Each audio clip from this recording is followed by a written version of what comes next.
안녕하세요. 노을커피입니다. 오늘은 말 많은 수학 선행에 대해서 이런저런 얘기해 볼게요. 저는 학원 강사 아니고 명문대생도 아니고 그냥 큰애 한 명 서울대 보내본 동네 아줌마입니다. 학창시절 수학 좋아했지만 저는 그냥 평범한 대학 나왔고요. 지극히 주관적이니 참고만 하세요. 참고로 제가 아이 교육에 워낙 관심이 많다 보니 교육 관련 카페의 죽순이었습니다. 눈 뜨고 할 거 없으면 계속 카페 글 읽어보고 검색해보고 했어요. 어떻게 선행하는지, 언제 하는지, 교재는 뭘로 하는지 계속 찾아보고 10년 동안 같은 취미입니다. 수학 선행은 정말 말이 많아요. 의견이 다를 수밖에 없는 게 애들이 다 달라요. 아이마다 수학을 습득하는 능력과 학습 태도가 다르니까 다 다른 경험을 하는 거죠. 가지 않은 길입니다. 사실 제가 떠드는 것도 아이와 맞는지는 먼저 잘 생각해 보셔야 해요. 1. 수학 선행이냐 심화냐.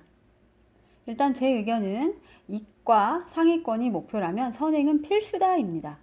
선행은 왜 하느냐 하면 고등학교 때 수학에서 재학년 내용을 충분히 따라가서 완벽하게 하기가 어렵기 때문입니다. 고등대에서 수학을 많이 하다 보면 다른 과목 챙길 시간이 없고 전체적으로 내신 관리가 어려워요. 그래서 고등학교 수학을 중학교 때 미리 해야 합니다. 이렇게 중학교 때 고등 선행을 하려면 초등학교 때는 또 중학교 것을 시작하는 게 좋아요. 선행의 목표는 고등 수학 내신과 수능 수학인데 이것을 위해 초등 고학년부터 달리기를 시작하는 게 좋다 이 말씀입니다. 이때 공부 잘하는 아빠들은 선행 필요 없다. 본인은 선행 안 하고도 재학년 거 열심히 하면 다 됐다. 그럽니다. 저희 남편이 이래요. 그런데 이건 문제가 많은 게 그때는 동아리, 수행평가, 봉사, 도서관리 이런 거 다 안 해도 됐던 시절이에요. 지금 중3부터는 생기부가 많이 간소해져서 여러 가지가 다 빠지지만 그래도 정규 동아리, 세트, 내신 관련 수행평가 등등 계속 해야 합니다. 이렇게 지금은 기타 등등 할 게 많아서 전보다 시간이 많이 부족해요. 그렇기 때문에 현재 학년 수학을 잘 따라가는 아이라면 욕심내서 수학 선행하세요. 상위권, 최상위권 대부분 다 준비해온 친구들이 많답니다. 2. 수학 선행 진도와 방법. 수학 선행의 시기와 진도를 정하려면 어떤 고등학교에 지원하느냐에 따라 달라집니다.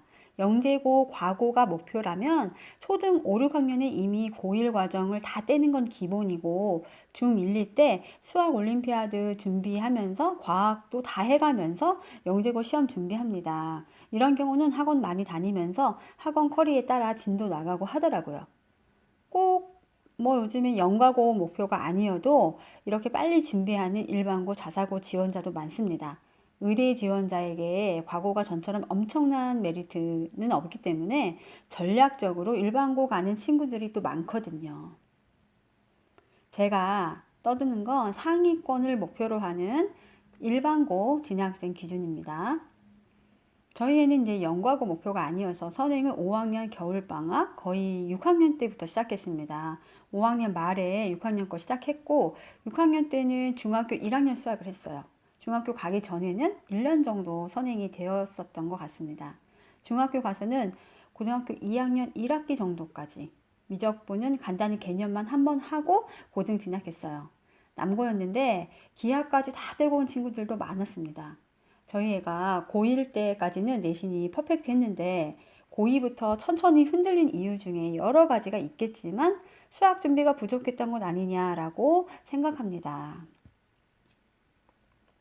방법에 대해서 또 얘기해 볼게요. 지금 제가 얘기하는 방법은 저희 집의 경우고 과외나 학원을 다니면서도 이렇게 진행하시면 됩니다. 저희는 이제 큰 틀은 개념서, 응용서, 심화서 중에서 선행은 개념서와 응용서까지 하고 재학년 배울 때 응용서와 심화서를 푸는 것으로 했습니다. 선행을 할 때는 심화까지 해야 한다. 심화되지 않은 선행은 의미가 없다. 이런 의견도 많아요. 그런데 저는 심화에 그렇게 목숨 안 걸어도 된다. 이렇게 말씀드리고 싶습니다. 심화는 재학년 때 하시면 될 것 같아요. 저는 심화까지 하다가 오히려 수포자 되는 경우도 많이 봤습니다. 아이에 따라 똑같은 내용을 반복하는 것을 싫어하는 친구가 있고 빠르게 진도 나가야 수학의 재미를 느끼는 경우도 있어요.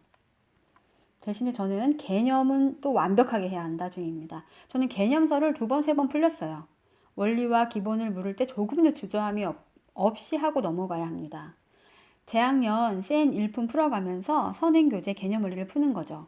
하루에 이걸 다 한다 그런 게 아니라 보통은 선행 위주만 계속 풀다가 시험 기간 한 달 전쯤부터 선행책은 아예 덮었어요. 재학년 거 이제 시험 준비 센 일품 풀고 센 일품 다시 틀린 거 반복하고 블랙 라벨까지 풀었습니다. 그리고 시험이 끝나면 딱 다시 덮고 바로 선행 개념책을 펼쳤습니다. 이렇게 할 수 있었던 건 저희 큰애는 고3 때 몇 달 수학 논술 다닌 거 말고 고2까지 수학 과학 학원은 전혀 다니지 않았습니다.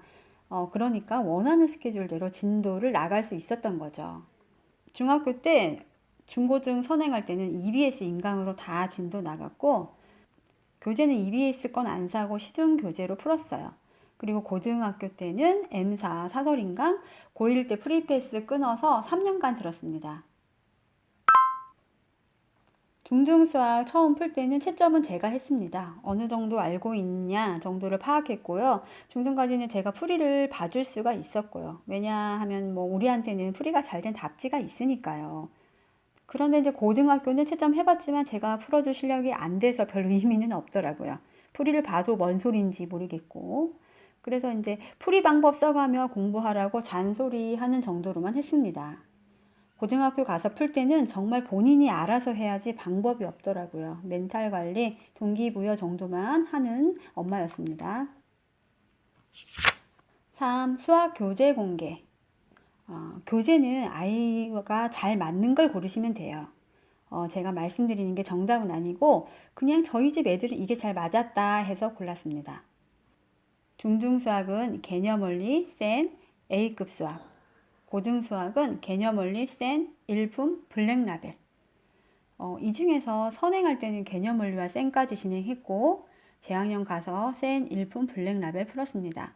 위에 말씀드린 것처럼 개념 원리를 2~3번, 센은 1~2번을 풀어야 어느 정도 선행을 했다고 얘기했습니다.